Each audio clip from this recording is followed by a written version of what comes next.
am willing to bet everything on the fact that if the Eagles lose to the Tampa Bay Buccaneers this week, Nick Sirianni is gone.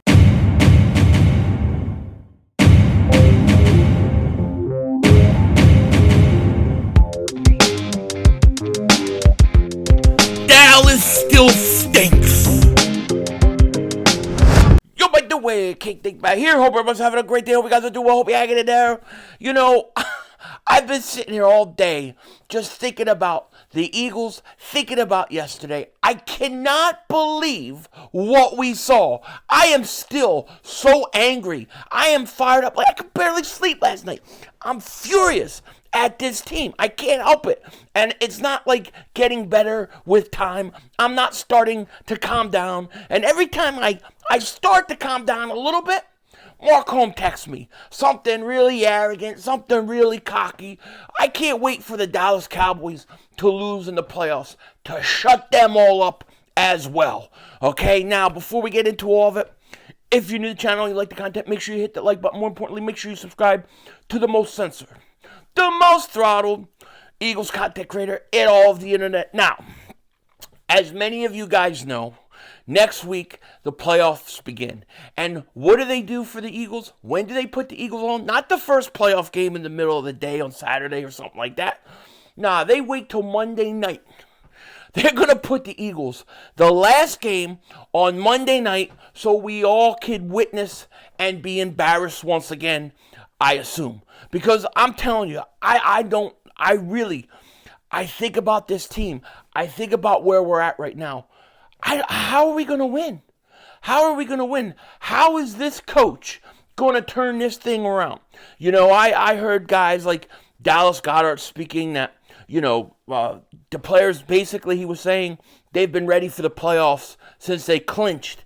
You know, kind of suggesting that they kind of checked out, but now that the playoffs are here, they're ready to go. Well, I don't think you can turn it on or turn it off like that, okay? We'll find out.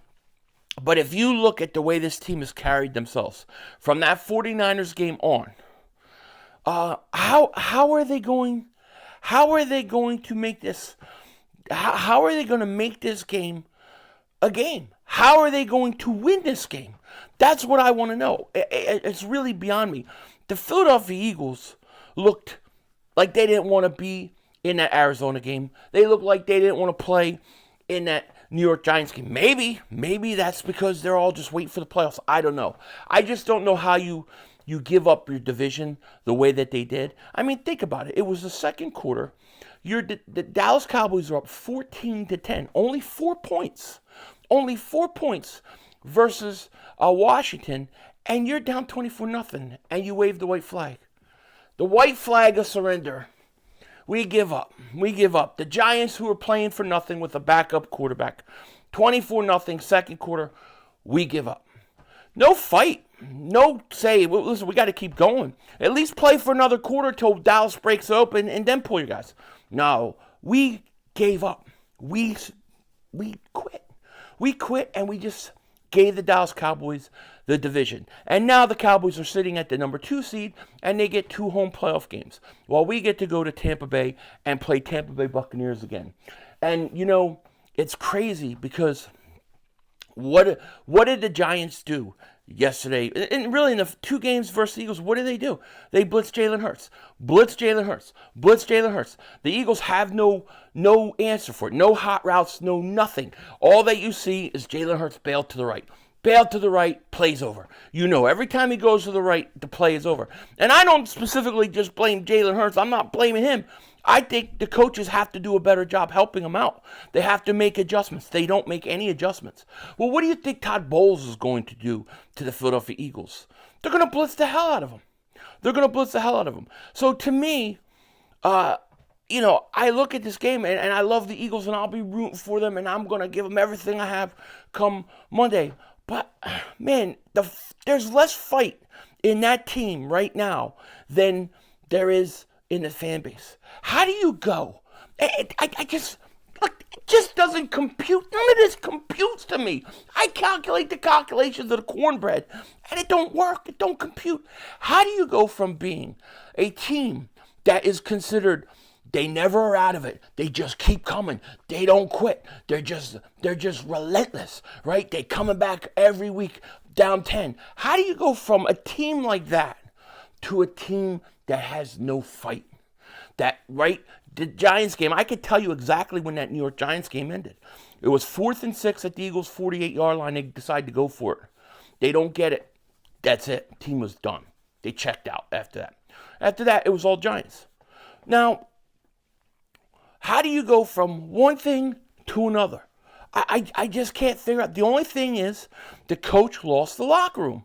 He lost the locker room, and my bet is when you take the fact that he lost the locker room, and then you take the fact that A.J. Brown didn't want to speak anymore. A person like my kids, you know what? My kids, they don't want to speak. If my kids tell me something and I don't listen to them, I say this is the way it is, blah blah blah. They're less likely to want to speak later to me about something because they feel like I shut them down, right? I think the Eagles coaching staff shut A.J. Brown down, shut some of those players and leaders on that team down when they went to him. Remember back in the day, in 2017, Lane Johnson and some of the players go up to Doug Peterson after that Giants game, going into that Chargers game, and go, we have to run the ball more. We need to run the ball more. What did the Eagles do? They started running the ball more. They listened. Doug Peterson listened to his players, and they started running LeGarrette Blount more. And then soon we went out and got Ajay, and all of a sudden the Eagles took on that identity. I'm willing to bet, and I bet this. I'm willing to bet that the Eagles, after that Buffalo game, players went up to the Eagles, maybe before that, and they said, we got to make some changes, we need to do some stuff, and the coaches said, this is what we do, this is who we are. And the players felt, whatever, and they started checking out. And then, when Desai got canned, and they basically replaced him, that was it, and that was all she wrote. So, how is Nick Sirianni going to get this team ready to play versus Tampa Bay? I don't know. I honestly don't know. But I will say this. If Nick Sirianni does not get a win versus the Tampa Bay Buccaneers, I think he's gone. I think he's going to get fired. And you're saying, how can you fire him? He went to the Super Bowl and he's been in the playoff. He's gone. He has to go because he lost the team. I don't believe Nick Sirianni. I don't believe when you lose a team to the level that I think the Eagles have lost their team, or Nick Sirianni has lost his team. When you lose it to that level, I don't know that you can get it back. I honestly don't know that you can get it back. Doug Peterson went to a Super Bowl and won it. Then he went to playoffs, 2 years in a row after that? So he won a Super Bowl and went 3 straight playoffs, and the Eagles still fired him. So if Nick Sirianni does not win this game, and especially if it comes out and the Eagles are as lifeless, especially defensively, as they have been the last month, I don't think he makes it. I don't think he makes it at all. Now, who are they going to hire a coach? Well, that's where the problems begin. Let's face it. Because if the Eagles fire Nick Sirianni, you're going to hear people say, well, I'm Bill Belichick. I want Jim Harbaugh. I want these guys. None of those guys would ever come here.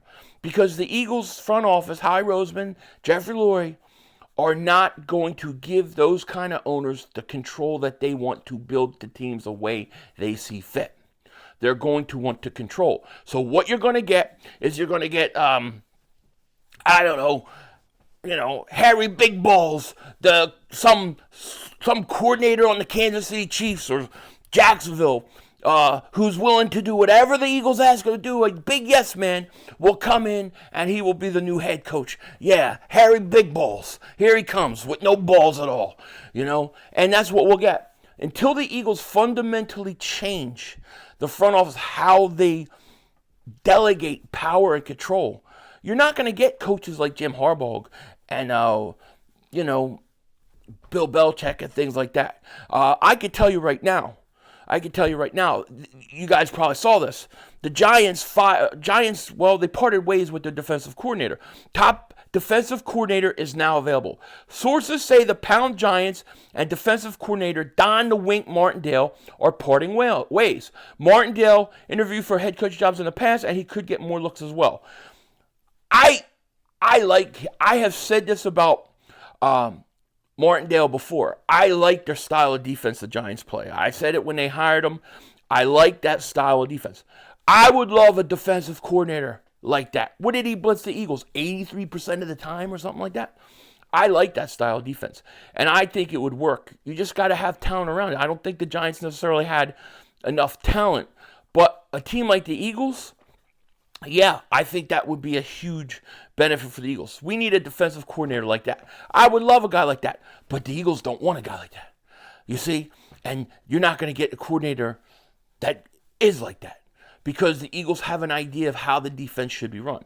So this is a struggle that we're going to go through all season. And, in the meantime, in the short term, with the season still here and the playoffs still going, for Nick Sirianni to save his job, he's got to beat, in my opinion, Tampa Bay. Got to beat Tampa Bay, and then you've got to go play most likely the 49ers, and you got to make it a game. It's got to be a game. And I think if he does that, I think he probably saves his job, in all honesty. If he doesn't do that, I think he's gone. I have never in my life, okay, and I wasn't here in the 60s, and I wasn't here for a lot of things, so I can't speak on everything that has happened in history. But in my life, watching Philly sports, I have never seen a bigger collapse than this. This is the biggest collapse. I think it's worse than the Rich Kotite. It's now the Nick Kotite. Okay, Nick Kotite, this is the worst. Because not only were you 10-1, 2 games on first place, you're still in the playoffs. And it's torturous for a lot of us who have to watch what we think is going to happen, which is basically the same thing we've seen the last month. I hope to God they figure it out. I hope to God this team comes and they fight and they get a win because this is brutal. This is brutal. And just a reminder, I will be streaming every playoff game. So come hang out with me Saturday, Sunday, Monday. We will be rocking and rolling. And listen, we'll see. Nick Sirianni, there's no more excuses left. There's no more, we're 0-0, this, that. You have to go out and win because if you lose and you complete this total collapse, I don't think there's anything that the Eagles can do to recover. With that said, take care. I will talk to you later. Of course, don't be a dingbat. Remember, it's how we vision, baby. We're all just living in it.